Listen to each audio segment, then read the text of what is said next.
Thank you. Thank you, everybody. Thank you, Madam Lieutenant Governor.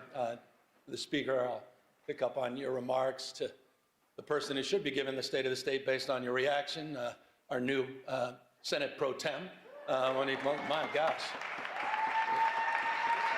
What is that? You're clearly still in your honeymoon phase. You're going to enjoy it. I'm just saying. By the way, I was looking for some response from some of the folks over here on the right. When the Speaker said this is his last State of the State, I was assuming DeMaio would look up and maybe applaud or something.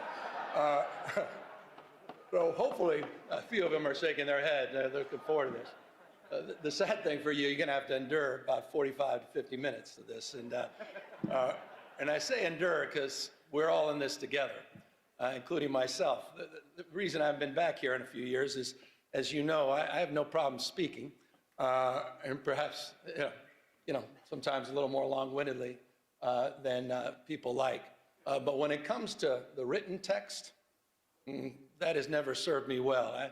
I did a little children's book a few years back that sort of exposed the truth, the ugly truth about my challenges with reading. I'm not shy or, embarrassed about my 960 SAT score, but I am a little bit about my inability to read the written text. And so it's always been something that I have to work through, and I'm confronting. And so I say that with grace. I say that with the humility that's at hand today. And I also say that in the spirit, as I said, of what the Speaker was saying. For some of you, it may have been a little jarring, what he said. For others, it was more than appropriate. It's the stress that many of us are feeling, the stacking of stress in that journey the Lieutenant Governor is talking about over the last 7 years. And I don't think we've given ourselves the kind of grace that we deserve. We never had time to really reflect on everything we've been together. Last time I talked here was 2020. And all of a sudden, everything was virtual. And we came right out of that, and social unrest, supply chains, inflation, all this stacking of stress. And so I'll try to reflect some of that in my comments today.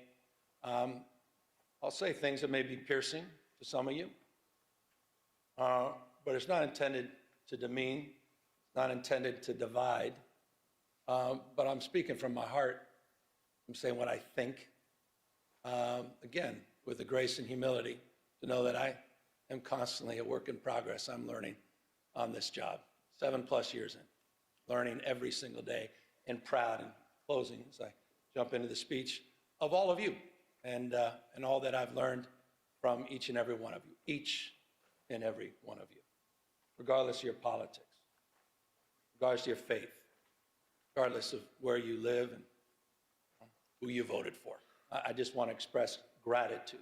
Every single person in this chamber, every single person that shaped who we are today and what this state represents, not just today, but tomorrow.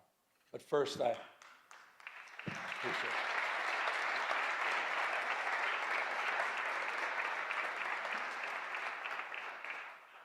Speaking of shaping things, I've been thinking a lot about, your final speech.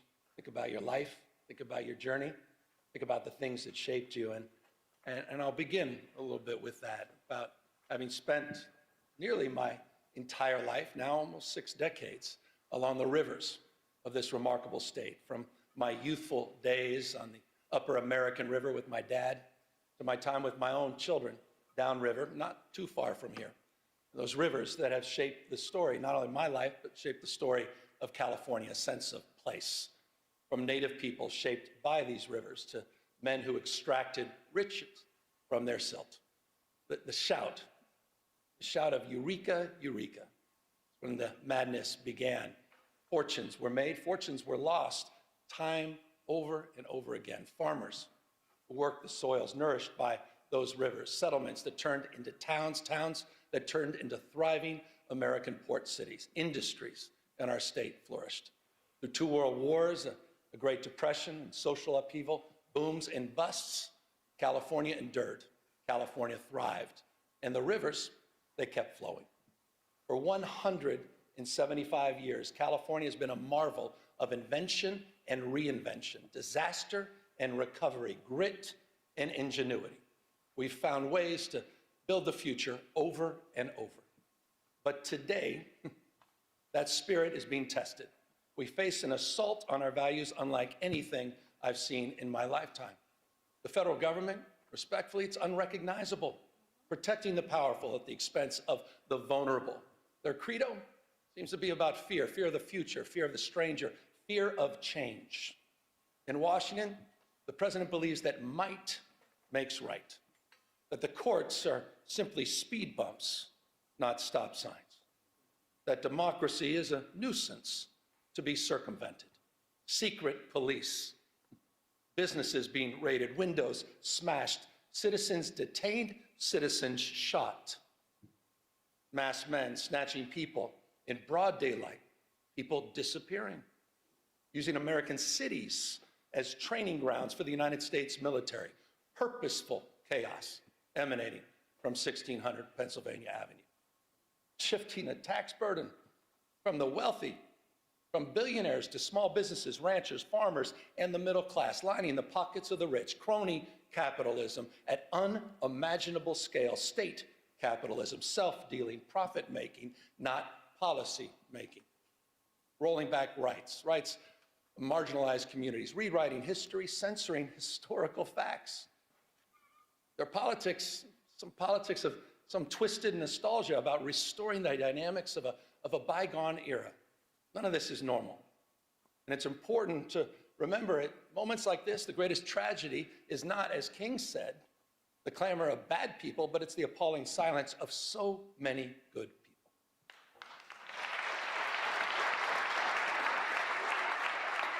Not normal. But in California, we're not silent. You're not silent. You're not hunkering down. We're not retreating. We're a beacon. The state is providing a different narrative, an operational model, a policy blueprint for others to follow. This state, this people, this experiment in democracy belongs not to the past, but it belongs to the future. Expanding civil rights for all, opening doors for more people to pursue their dreams, dreams that are not exclusive, not to any one race, not to any one religion or class, standing up for traditional virtues, compassion, courage, and a commitment to something larger than our own self-interest, and asserting that no one, particularly the President of the United States, stands above the law.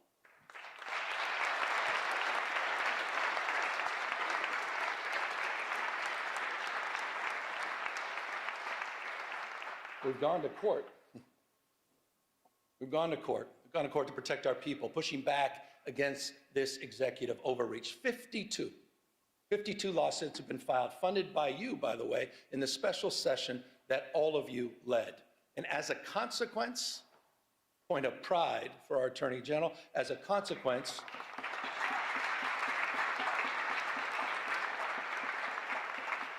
we preserved about $168 billion in illegally frozen federal resources that belong to our schools, that belong to our hospitals, that belong to our seniors, resources that belong to all the people of this great state. We have one request for emergency relief, and we have affirmed the Constitution of the United States as the supreme law of the land.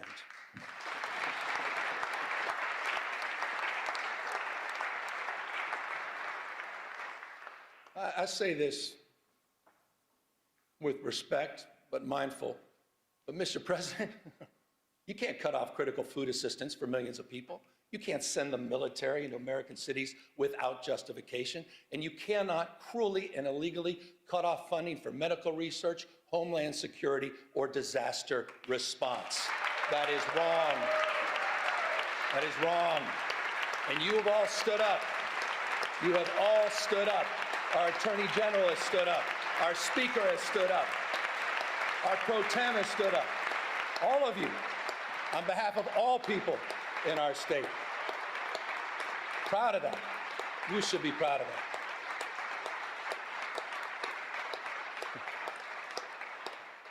Well, I'm not naive, you know. If we're going to keep the faith for the California spirit, we got to do more than just resist what is wrong. We got to keep building what's right. We're not defined, we all know this, we're not defined by what we're against, we're defined by what we're for: opportunity and dignity and responsibility, the future. Every year, the declinists, you know who you are, the pundits and critics suffering from California derangement syndrome, look at this state to tear down, try to tack all our progress. But we know the truth. California's success is not by chance, it's by design.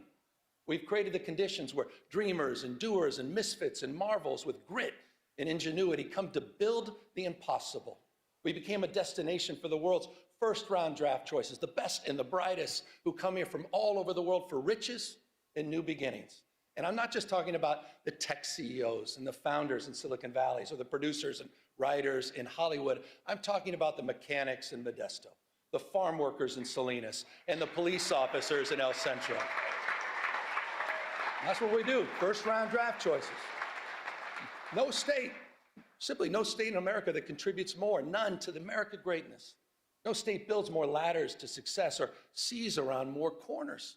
The biggest manufacturing economy constructed here. The most productive agricultural economy grown here. 18%.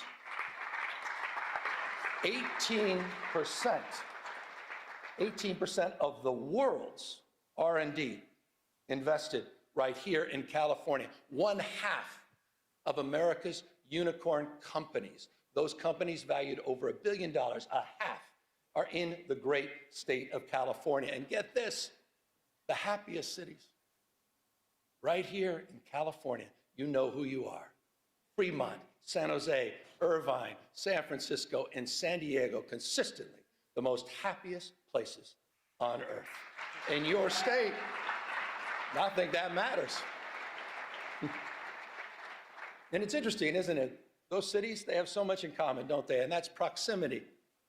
The one thing they all have in common is proximity to the greatest research institutions in the world, the greatest system of public higher education anywhere in the world, this conveyor belt for talent. A proof point, you all know this, but I want to remind everybody, a proof point, just last year, the UCs, they added an additional 5 Nobel laureates to its roster, 1 out of every 3 laureates here in California. Come on. It's almost too much.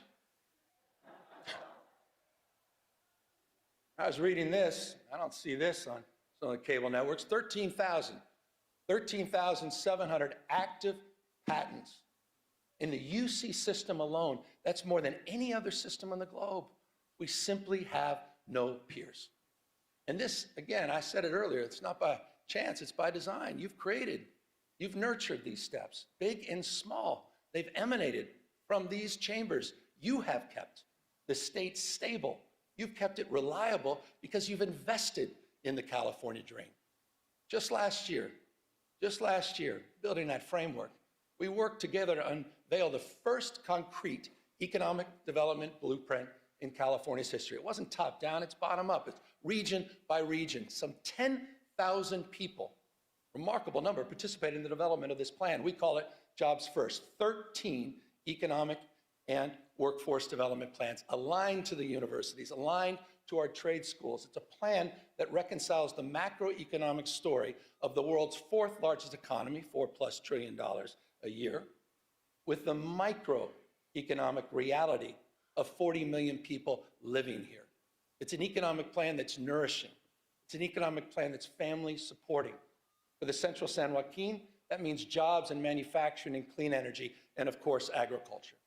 For the Redwood region, it's jobs in tourism and health and forestry and fisheries. For San Diego and Imperial counties, new jobs in high tech, biotech, advanced manufacturing and hospitality. For the Central Coast, new jobs in aerospace, defense, semiconductors, quantum, and ag tech. We're doing all of this in conjunction, by the way, with our wildly successful CalCompetes tax credit program that's helping businesses hire more Californians, expanding innovation all across our state. Proof points, aerospace engineering in Torrance, beneficial, hydrogen fuel cell manufacturing in Lancaster, Fusion R&D in San Leandro. And in Kern County, this is interesting, in Kern County, Mojave, it's the first steel mill built in California in half a century. That's interesting. By the way, and I'm going to get to the budget in a second, but this is a little bit of a preview. By the way, I'll be requesting all of you, with your indulgence, in tomorrow's budget, that we reauthorize. I'll be asking that you reauthorize our tax credit program for an additional 5 years. It is working. You know what else is working? You know what else is working?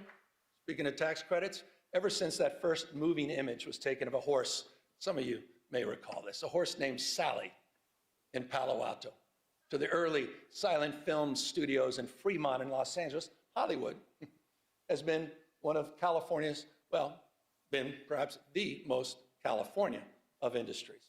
And that's why we're proud we worked together last year to double down on our film and tax credit program to not only keep our iconic industry here, but all the unionized camera operators, stunt performers, wardrobe, and set designers. It's a point of pride, and that program is working and producing real results because of your leadership. But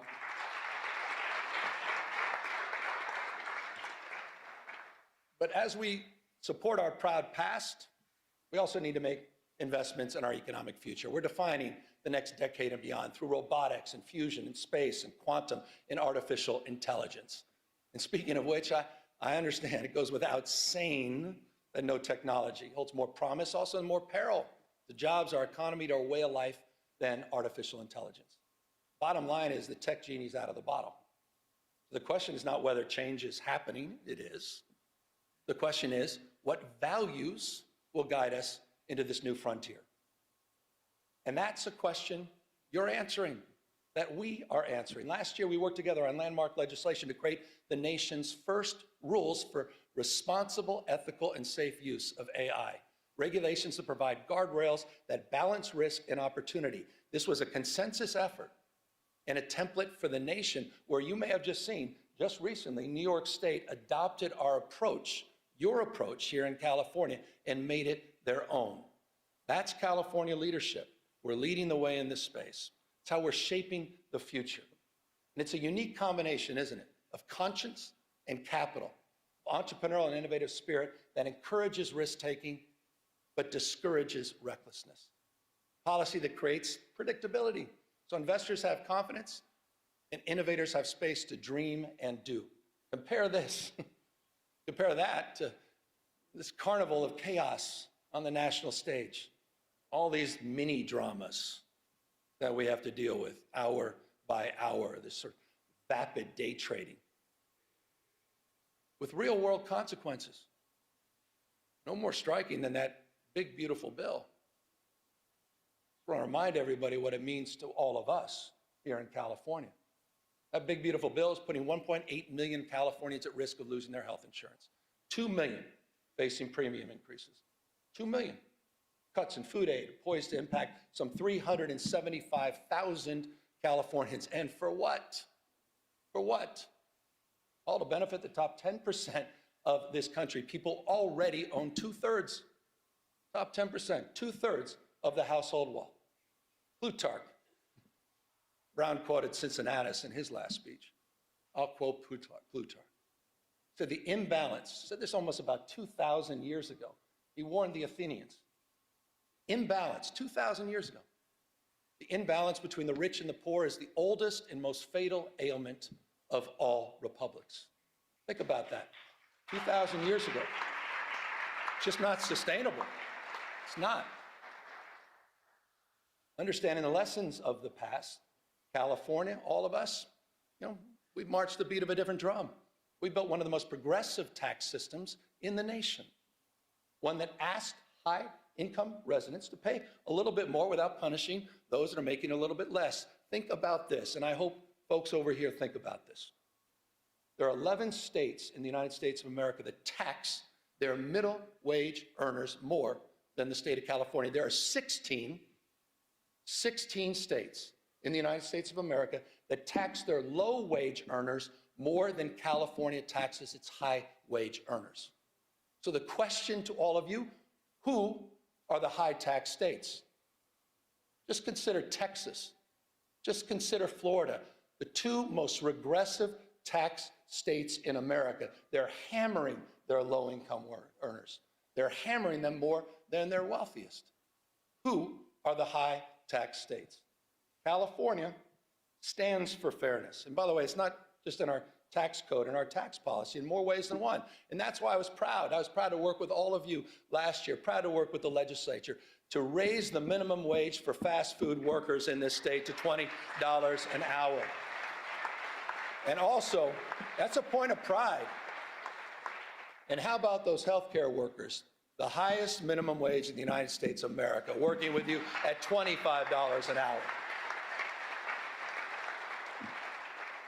But there's some of you probably thinking, oh, well, that's just too bad. We should be like Alabama, maybe South Carolina, maybe like Tennessee. 20 states now across this country that keep their minimum wage at $7.25 an hour. Come on. Hasn't been raised in nearly 2 decades, the federal minimum wage.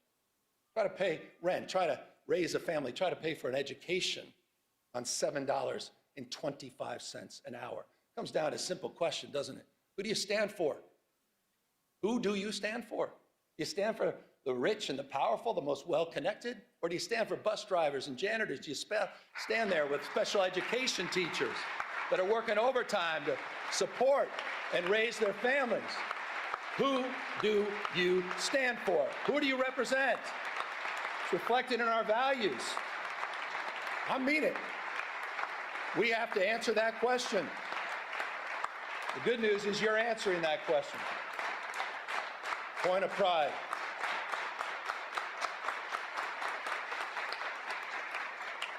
California way. I mentioned special education. Let's talk about our educators. I'm proud to submit a budget, a little bit of budget speech now. I'm proud to submit a budget tomorrow that has the most significant investments in California's education history. That's a fact. That's happening tomorrow. But this may interest some folks, what I'm about to say. It will be a general fund budget of $248.3 billion. But this is interesting. You may want to write this down. It includes revenues that are $42.3 billion higher than we forecasted. $42.3 billion higher. Why? Why? Because our economy's growing. Our population's growing. Why? Because of the energy and daring of entrepreneurs that are growing and dominating in the industries of the future. As a result of that $42.3 billion windfall, by the way, did not even include the December numbers, which just came in almost $3 billion above projection. Interesting fact. Mindful, as we should be, of the erratic nature of our state revenue and our long-term structural challenges that we will discuss in detail tomorrow in the budget presentation, we're going to rebuild our reserves, $7.3 billion. We're going to pay down long-term pensions, and those obligations, over $11.8 billion will be met over the next few years, including $3 billion just in next year's budget. Speaking of obligations, I want to broaden this. Some of the work that we've done together, it's the obligation that we have, no greater obligation than to our kids. And back to the issue of education. And that's why tomorrow's budget includes a record-breaking $27,418 per student. We have never had per pupil investment as large as that in our state's history. It's also a budget, we got to celebrate our wins. We forget about these things. It's also a budget that fully funds our brand new grade, TK for All, and maintains our commitment at the same time to reduce class sizes. Fully funded. Also a budget that continues our nation-leading investments. And I'm proud. My wife, thank you for the recognition, Mr. Speaker. My wife But I'm proud, but she hadn't done anything yet. Hold on. But I'm proud of her advocacy and your advocacy, making sure we continue to lead the nation in our investment in school meals. Nearly $1 billion. This is amazing. It's nearly $1 billion breakfast, lunch, and snacks each and every year. We're going to take that to the next level. And it's also, this budget's going to advance the nation's most expansive and audacious plans to eliminate ultra-processed foods at the same time from our cafeteria. California is leading in that space.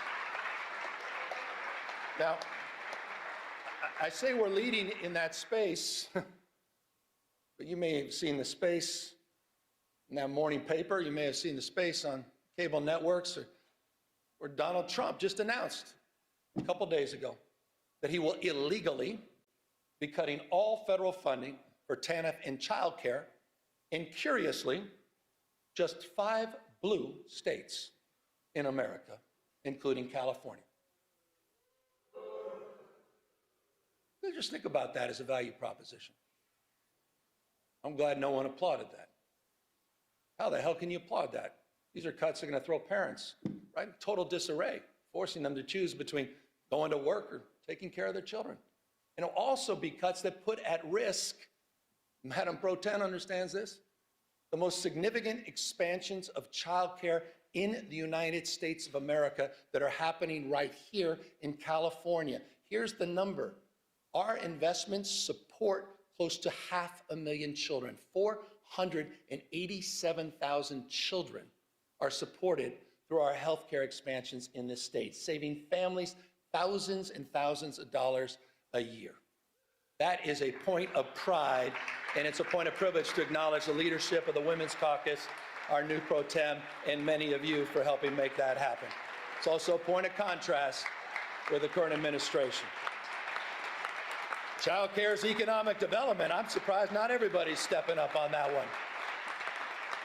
Maybe we all don't have families. I'm a dad. I appreciate child care. Look, when we talk about saving families money, let's consider the bold commitment we made just a few years ago as well, and that's to bolster after-school and summer school programs. We bolstered them by providing 9 hours a day of enrichment and 30 days of summer school each year. And I'm proud to say that this budget is going to finish the job to make that pledge universal at every elementary school in the state. We will complete that commitment this year. That's after school for all. We did it. Been promoted for years and years. Look, more hours of enrichment, more literacy coaches, more reading specialists, healthy meals for all, an entire grade for everyone. But we understand it's not just any one of these initiatives on their own. It's also the complete transformation of our campuses through rigorous, relevant, and engaging community schools, one of our most significant achievements over the last few years. I want to remind you, this is important. To date, California's invested $4.1 billion in these life-changing, enriching community schools, supporting over 2,500 campuses throughout the state. And the good news is we're not done. The budget that I will propose tomorrow includes an additional $1 billion to expand thousands of additional high-need community schools in our state. These are working. These investments are working. These investments are paying off. Just this year, this may have gone lost in all the noise, but just this year, we've seen improved academic achievement in every subject area, at every grade level, in every student group, with greater gains of test scores for Black and Latino kids. That happened, and that's happening in California's public educational system. And it's a point of pride. It's a point of pride that those gains are particularly pronounced in Los Angeles, the nation's second largest school district. And I just want to say this to the teachers, the classified employees, and to the parents of LA Unified School kids. You should be very proud of your progress you're making, particularly proud of your leader who's here, the Superintendent of Public Education, Alberto Cavallo, who's here with us today, who's just been doing a remarkable job. Alberto, I appreciate you coming all the way up from Los Angeles. And just so you know, He's only been here a few years. But under his stewardship, the district is outpacing statewide progress. They're exceeding pre-pandemic levels in every category and reaching, get this, the highest levels recorded since the current state assessments were launched a decade ago. Under his leadership, that's happening in the nation's second largest school district. I say this all the time, you're nothing but a mirror of your consistent thoughts. Whatever you focus on, you'll find more of. And I don't think it's such a bad thing that we start focusing on what's right in terms of the investments we made and the return on the investments that we're experiencing. And the superintendent, I assure you, he's the first one to say and acknowledge that we have a lot more work to do. With that, we also have some reforms that I think are long overdue. And I know not everyone may share enthusiasm for these reforms, but I think it's time to modernize the management of our educational system. So the budget I'll be submitting tomorrow proposes that we unify the policy making by the State Board of Education and the Department of Education, which I believe will allow the State Superintendent of Public Instruction to align our educational policies from early childhood through college much more efficiently. I believe that's important and long overdue reform. Speaking of long overdue, I thought we all made the right decision about getting rid of cell phones last year in public schools. I think everybody can agree on that. And if you don't agree, you're not a parent. Every parent understands this. Our kids are increasingly more anxious, more addicted, less free, less happy, because so much of their lives is lived online. So much of their lives have become performative, right? Measured by external validation, likes and followers. We're watching the spiritual health of our young people erode, quite literally, erode in real time. The vital conversation about what to do, that's played out here disproportionately in these chambers for well over the last decade. So I'm proud of all of you. I'm proud of California's leadership, leading the nation in kids' online safety, thanks to laws that you've passed, including many that I had the privilege of signing just last year on age verification, on chatbot safety, on parental controls. But recently, you saw the headlines. You may have reacted, some of you a little bit more than others, to some of those headlines in Australia. Started making you think, are we doing enough? Can we do more? And so the consequences of getting it wrong, you all understand, it's too apparent. Depression, social isolation, some cases, even marginal radicalization, if you think I'm overstating it. What's going on with our young men? What's going on with our boys? Not just online, but also offline. And forgive me for this. I paint a tougher picture, but I thought it was important. You walk into a morgue, you see 5 young people who may have taken their life by suicide. 4 are men. Boys are 14 times more likely to be incarcerated. Boys, 3 times more likely to die from an overdose, twice as likely to be homeless. 1 out of 7 men don't even have one friend. Half, this is interesting, may not be surprising to some of you, half of young men have not even asked a woman out on a date in person. Men are struggling, boys are struggling. The good news is we're responding in this state. I was proud to recently issue an executive order that, among other concrete actions, creates a new service challenge. We call it the Men's Service Challenge. We're calling on 10,000 young men to step up as tutors and mentors and coaches and leaders in their communities. I think that's important. We need more young men. By the way, I saw my wife. She was kind enough to stand up. This is not an ad. But about 20 years ago, she did a landmark film about the misrepresentation of women and girls called Misrepresentation. Oprah bought it. It was very well received. 2 years later, she followed up with a documentary most folks forgot about called The Mask You Live In, 2015, about masculinity and the crisis of masculinity. Not in a toxic sense, not in a pejorative sense, but what was happening with men and boys over a decade ago. This issue is a real issue, and it is not a zero-sum issue. This is not a zero-sum issue. We'll continue nation-leading efforts for women and girls, but we have to address this issue. And it's not, again, just addressing the issue through service that's targeted at boys. It's also service that extends through our larger Service Corps initiative in California. I think this is important. California Service Corps is now larger than the Peace Corps. No other state can lay claim to that. We have service matters. Shared experiences matter. You want to deal with all this crisis and all this stress? Shared experiences. No one's asking who you voted for. No one asks you where you live. Shared experiences. And we have a College Corps program in this state you have funded. Thank you. The College Corps program, unlike anything else in the United States, over 3,500 students are earning up to $10,000 to reduce their cost of education, and what we ask for in return is 450 hours of service. Service, I'm a Sarge Shriver guy. Service, he said, is the heart and soul of what binds us together, helping personal character, helping with friendships, as well as helping with careers.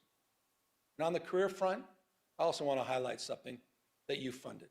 I want to highlight the progress you've made. I want to thank you for the commitment. We created the state's first master plan for career education. It was a 3-year process. We just recently completed it. It creates these seamless, debt-free pathways from school to high-paying jobs with or without college experience. We're integrating new training, strengthening these regional partnerships, and building a new career digital passport so people can track their skills.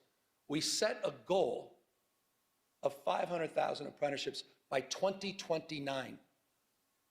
Today, we have exceeded that goal. Over 600,000 earn and learn opportunities, more than any other place in the country, have been funded by all of you in this chambers. That is a big accomplishment. No other state can lay claim to that. Apprenticeships matter. And these are folks in the skilled trades, right? These are the electricians and the laborers and the carpenters. And by the way, they're already at work strengthening and building the physical foundations of our state. Right now, in the state of California, we are building more infrastructure projects than at any other time since Governor Pat Brown. That is a fact. It's a fact. And by the way, we've got a website called build.ca.gov. And you'll see when you go to that website, into your districts, into your community, you'll see the progress. $109 billion currently underway, more than 28,000 separate projects supporting over 200,000+ jobs to strengthen this state. Environmental restoration, energy projects, roads, bridges, water, power, rail, ports, broadband, which we're getting done for rural communities. Sites Reservoir, the first above-ground water storage in half a century, as well as the world's largest battery and solar storage project, 2,300+ megawatts in Fresno County, all moving forward, but also moving forward under California's new fast-track permitting authority that you authorized 2 years ago.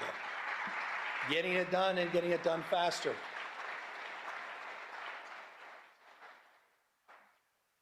I debated whether or not to include this in my comments, but I thought it's important. My gosh, how about mis and disrepresentation? How about mis and disinformation? Pick up on permitting, fast tracking. We're also laying tracks. Laying tracks, the nation's first high-speed rail system.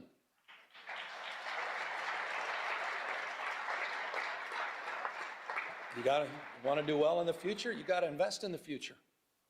We want a 21st century transportation network. Full environmental clearance is done. We built over 50 major structures. More than 60 miles of guideway have been completed, ready for immediate track lane in the Central Valley. 2,270 parcels and right-of-way have been procured. Full electrification. Ask the folks in the Bay Area, they understand this. Full electrification of 51 miles of tracks for Caltrans, which is allowing people to move more quickly and more efficiently. We're connecting some of the fastest growing places in our state, and I'm proud of this. I'm proud of Fresno. I'm proud of Madera. I'm proud of Bakersfield. Those are communities we shouldn't be talking down to. Those are communities we shouldn't be talking past. This is one of the great economic investments in those regions of our state, and will make commute times shorter and make life more affordable for the people of the Central Valley, and they deserve it.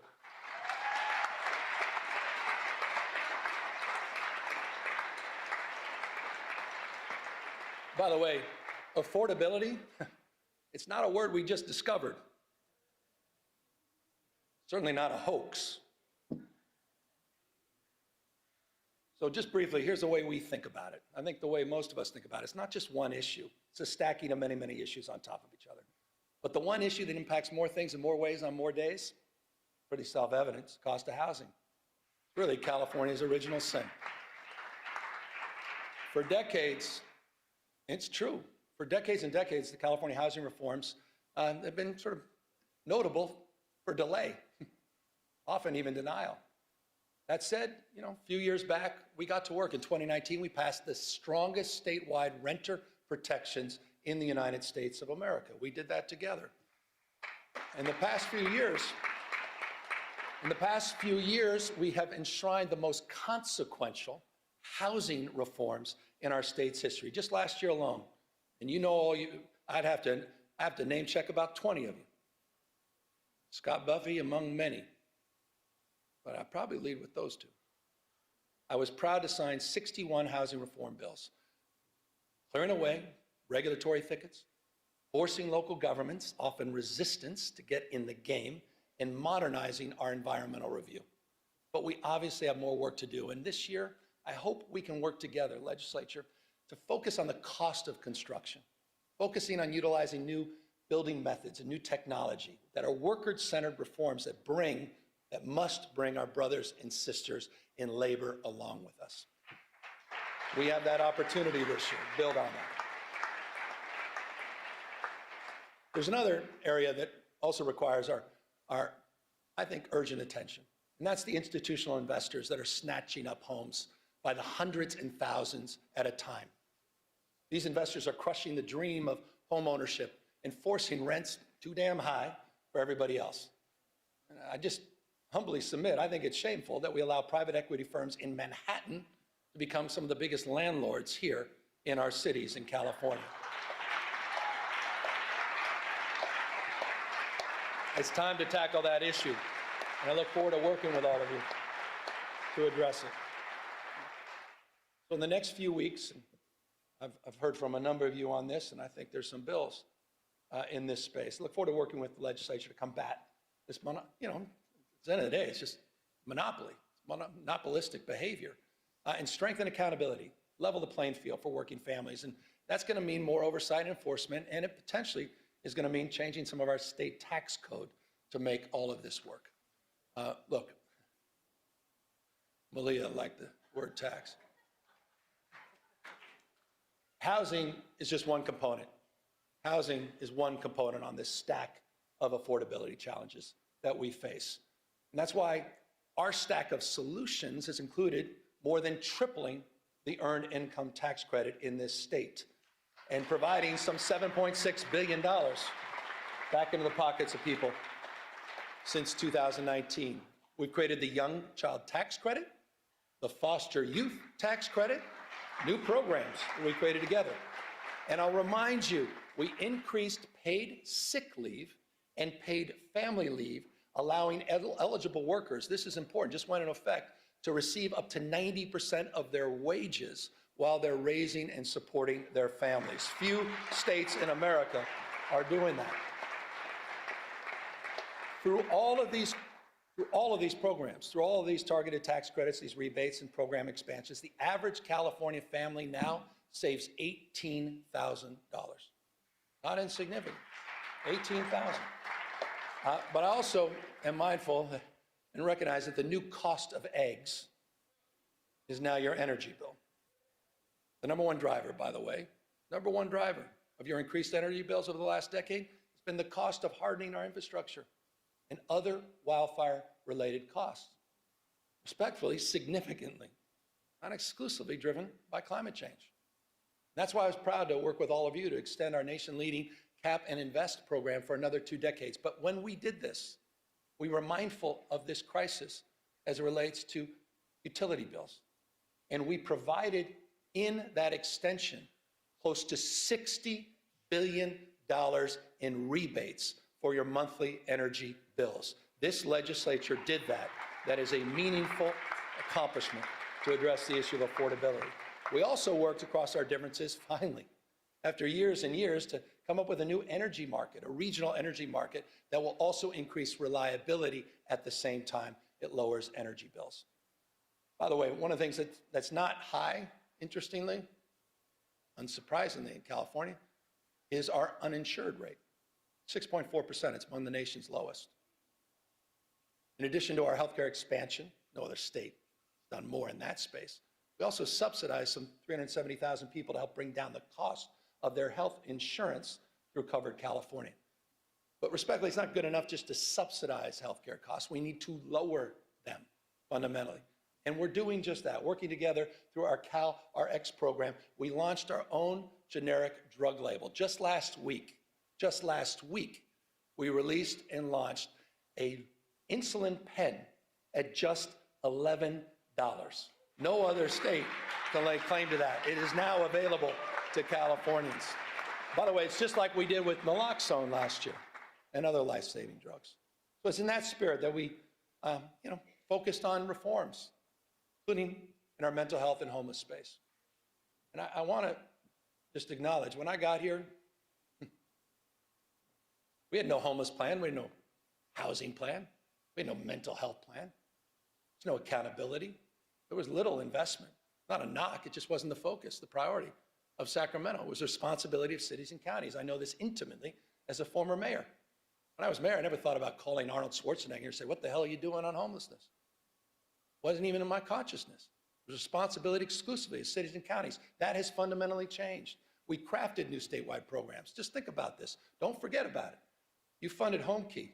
You funded Project Room Key, that together have taken, quite literally, PolitiFact this, 72,000 people off the streets by converting hotels and motels and other properties into long-term housing. And by the way, we're seeing results. We're seeing results. Early data just compiled. You may have seen this. We just released it. Early data shows, and this is the important number, unsheltered homeless, that the number of unsheltered homeless in California dropped almost double digits, 9% last year in 2025. It dropped in the state of California. First time in over a decade and a half that we can lay claim to that. LA down 10.3%, Riverside down 19%, Contra Costa County down 34.8%. And I'll remind folks, by the way, you think this is unique to California? Overall homelessness in the United States of America went up 18.13% last year. California, 2025, unsheltered homeless, 9% reduction. First time in almost 2 decades. So the investments are paying off, and of course, it's not good enough, particularly for those living on the streets, self-medicating with drug and alcohol addictions, those suffering from bipolar disorder, schizophrenia, and paranoia. But because of your leadership and new tools to address this issue, we've modernized California's landmark conservatorship laws for the first time in over half a century. You created Care Court, a new legal framework to connect people with untreated psychosis to court-ordered services and housing, and the California voters, they did their part. They supported Proposition 1 with a passage in 2024, $6.38 billion. Here's a brief update for folks that just think this is all going to go away on its own and we don't have to make investments. In just 18 months since the voters approved that program, we've already approved 70% of the new treatment beds and slots that were promised under Prop 1. It's the fastest distribution of bond money in California's history. The fastest. 4,000, here's a numeric, 4,236 new locked and unlocked mental health beds, 18,875 new outpatient beds. It's a big deal. And on July 1st, in just a matter of months, this year we'll implement the second phase of Proposition 1 by redirecting $1 billion a year in annual mental health funding for housing and treatment for people living on the streets, providing counties what they've been asking for, $1 billion predictable every year. So I say this with love and respect to the counties. No more excuses. It's time to bring people off the streets and out of encampments and into housing and treatment. No more excuses. You've done your job, members of the legislature. We have. No more. State vision is realized locally. Localism is determinative. Just is, period. That doesn't mean our hands are clean. No one's naive about that. And that's why just since 2021, the state has removed, with your support, some 19,000 encampments. And we've worked with providers all across the state to get over 61,000 people out of those encampments and into services. We're seeing results, making streets safer for everyone, fully recognizing that quality of life is at the core of so much of the frustration people feel about our state. And when it comes to quality of life, when it comes to public safety specifically, let's talk about the facts. For the first time in California's history, you stepped up, did something we've never done in the past. You provided grants to police departments, prosecutors, to combat organized crime, retail theft, and hold criminals accountable. You provided $267 million to 55 local law enforcement agencies. We deployed crime suppression teams. We deployed them in Bakersfield. We deployed them in San Francisco. We deployed them in San Bernardino, in Oakland, and recently, because of the tragedy, the shooting in Stockton, we deployed them there. We're supporting local law enforcement. We're also supporting, with the help of the California Highway Patrol, a force that's been bolstered by the addition of 1,000 new officers. And here are the results. Here are the results. We have seen double-digit decreases in crime overall in the state of California. Property crime down, aggravated assault down, car theft down, burglary down, robbery down, violent crime down. California cities are seeing record low homicide rates. Oakland, the lowest homicide rates since 1967. LA, the lowest since 1966. My old town, San Francisco, they're gonna have to update their talking points, aren't they? My old town, San Francisco, the lowest homicide rates since 1954. 1954. Okay. Again, we got more work to do, but to those with that California derangement syndrome, I'll repeat, it's time to update your talking points.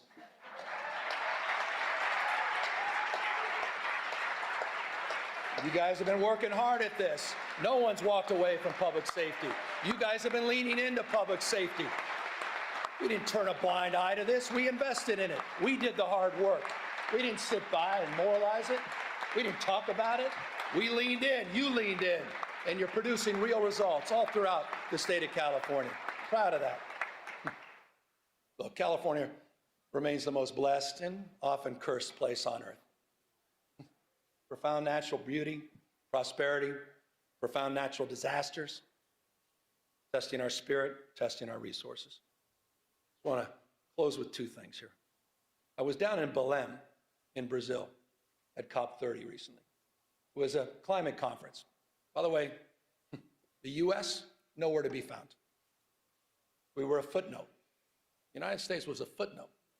China, close to 800 delegates. United States, not one, not even a note taker. I want to remind everybody, China today manufactures industrial policy, manufactures 70% of the world's electric vehicles. They're flooding the global market with increasingly high quality and inexpensive cars. And I just want to say this clearly, so it explains a little bit about our rationale. This is not about green power. This is about economic power. They are dominating the space. They're locking in markets. They're locking in supply chains. They're locking their influence all across the globe. They're cleaning our clock. But in California, we're not bystanders. We've already seen 7 times more clean energy jobs than fossil fuel jobs in the state of California. And last year alone, the fourth largest economy in the world, using 100% clean energy, fourth largest economy in the world was run on 100% clean energy for at least a part of 9 out of 10 days. Think about that. It's unprecedented. Unprecedented. Almost 9 out of 10 days. Two-thirds of our energy comes from clean sources. Solar, hydro comes from wind, and geothermal comes from nuclear power. And just last year, California finally ended its use of any coal-fired power. None. We're in the how business. We're proud to be in the how business, and we understand something that increasingly people are starting to understand, at least people that are open to argument, interested in evidence. That climate risk is financial risk. That climate risk is becoming uninsurable. That's why in California we're making our homes and communities more resilient to heat and fire. That's why we're working with our insurance commissioner. A lot of work to do here. Talk about grace. Working with our insurance commissioner to protect homeowners from unpredictable rate increases and cancellations. We became the first state, together, we became the first state in the country to require insurers to lower insurance for home hardening upgrades. That is not the case in any other state. And in the last few months, this is important, in the last few months, 6 insurance companies announced their commitment to remain in or expand coverage here in California. Again, a lot more work to do. That was important. That was an important milestone. You saw it, Farmers and Mercury and some of the AAA affiliates. Important milestone. We have more work to do. Fully implement the commitments we laid out in the sustainable insurance strategy, and more work to do to hold insurance companies accountable for meeting their obligation to insure in high-risk areas throughout the state of California.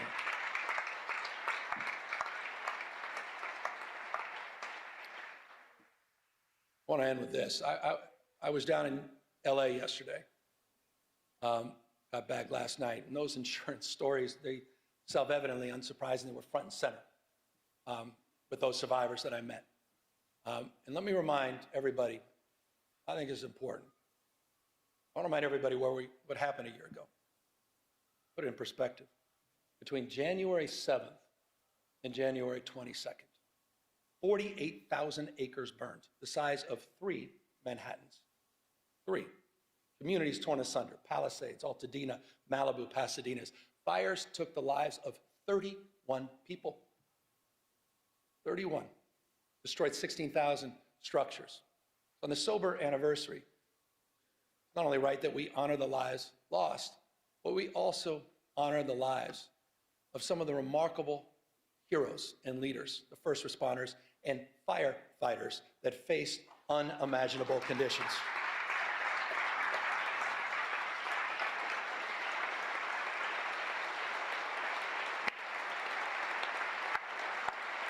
Some of you were there.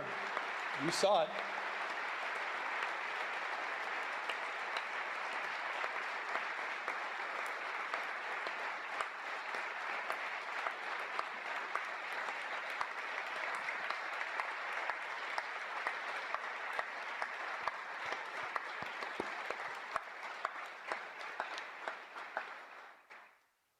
$16,000 at peak, 16,000 personnel working in the arena, the theater of fires, 16 plus large-scale fires.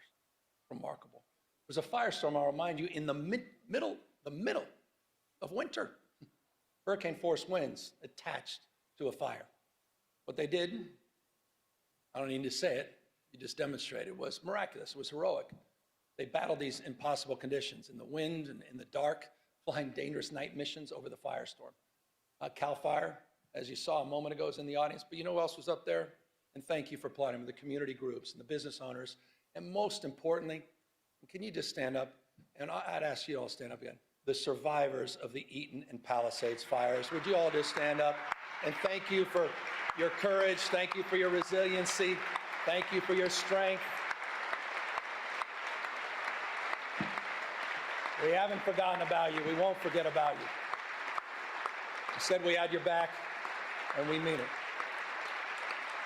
Thank you. Thank you.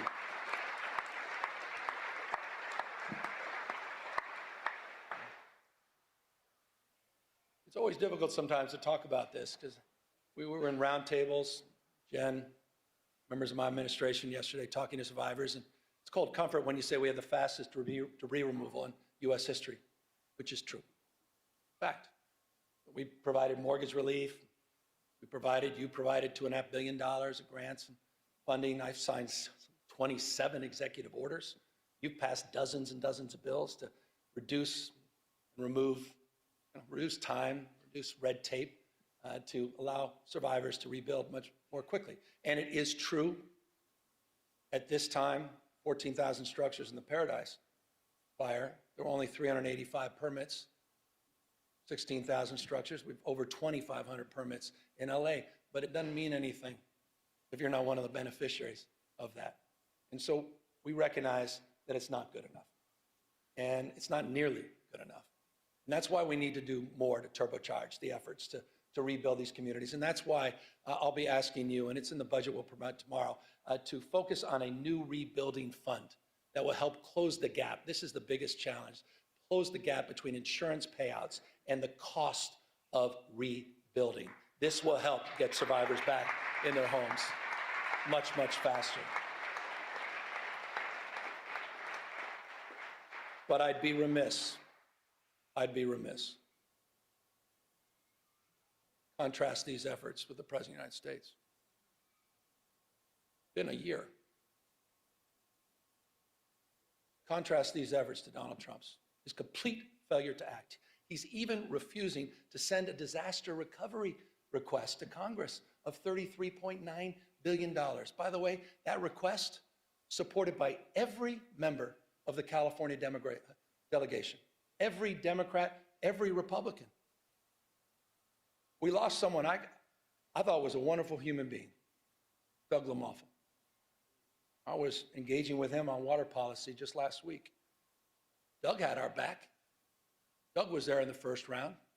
Doug met with us. Doug said, we don't play politics with this.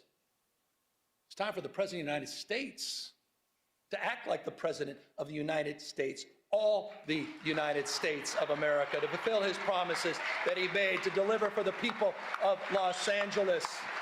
It's time for the President of the United States to do his job, not turn his back on Americans that happen to live in the great state of California. He was there. We were there for you in Paradise.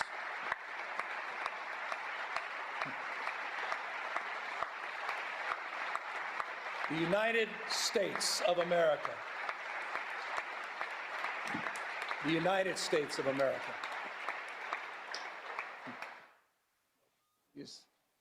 No doubt these are challenging times. It's not just because of the fires, not just because we get to the federalization of the National Guard or the assault on our democratic norms and institutions.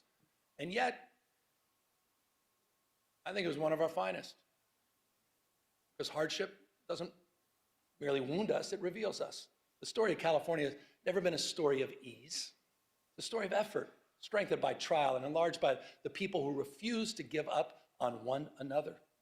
We built something that is not perfect, not finished, but it's real, always moving forward, like the rivers that define our landscape. Our people themselves are unstoppable. We're home to more Americans than any other state. Culture, food, music, AI, biotech, quantum computing, agriculture, all happens here first. We don't run from change, we drive it. And we're proving that inclusive democracy works. We're proving that expanding human rights works. We're proving that legal immigration works. And we're proving that a progressive tax structure works. California's never been about perfection. We're about persistence, the courage of our convictions, and the strength to embody them. That's the California way. And it lights the path for the rest of the world. The work we do, the work you do, building a California where every person can see themselves is never ending. And so we continue on. Because years from now, we can tell our children we did not settle for the world as it was. We can say with pride, we built something worthy of them. We built the future. Thank you all very, very much. Thank you to this legislature for your remarkable leadership. Thank you.